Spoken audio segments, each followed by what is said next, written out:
What's your forced to grow up too fast story? I was 10 when I became my mom's doctor. That's what it felt like anyway. Dad got deported when I was 9, and suddenly it was just me and mom in our tiny apartment above Chen's laundromat. The smell of fabric softener and bleach became my normal, mixing with the scent of mom's anxiety every time another envelope arrived. The letters never stopped coming. Hospital bills, insurance forms, payment plans. Everything was in English, which mom could barely speak after 20 years in Texas. She'd hand them to me with shaking fingers and say, "Mija, what does this say?" Like I was some kind of expert instead of a 5th grader who still needed help with long division. I learned words no 10-year-old should know. Deductible, co-payment, out-of-network provider. I'd sit at our wobbly kitchen table with my phone, typing everything into Google Translate, trying to figure out what prior authorization required meant while mom made dinner and pretended she wasn't watching me work. Then came the day that changed everything. Mom had been complaining about a lump in her chest for weeks, but she kept saying it was nothing. When she finally went to the doctor, I had to go with her because she was too scared to go alone. The waiting room smelled like disinfectant and fear. Dr. Williams spoke so fast I could barely keep up, even in English. Mom just nodded and smiled like she understood, but I could see the panic in her eyes. When he said breast cancer, I felt my stomach drop. I had to be the one to explain it to her later, in broken Spanish mixed with hand gestures and tears. El cáncer, mama, en tu pecho. I watched her face crumble as the words sank in. From that moment, I became her translator for everything. Chemotherapy schedules, side effects,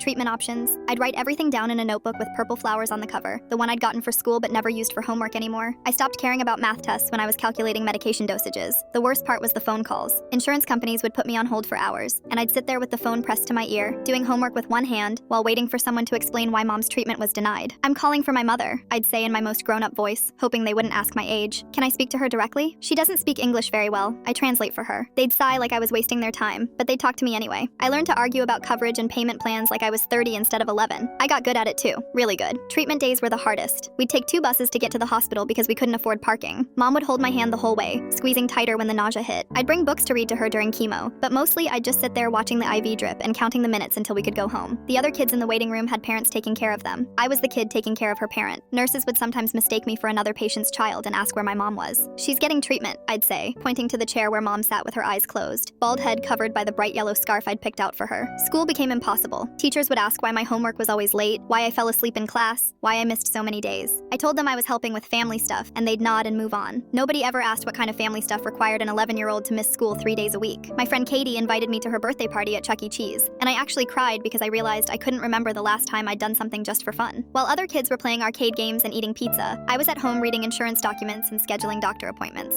The cancer went into remission when I was 12. Mom rang the bell at the hospital, and I cried harder than I had during the entire treatment. But even after she got better, I couldn't stop being her medical advocate. The fear never went away. Every headache, every tired day, every time she coughed too much, I'd panic and start researching symptoms online.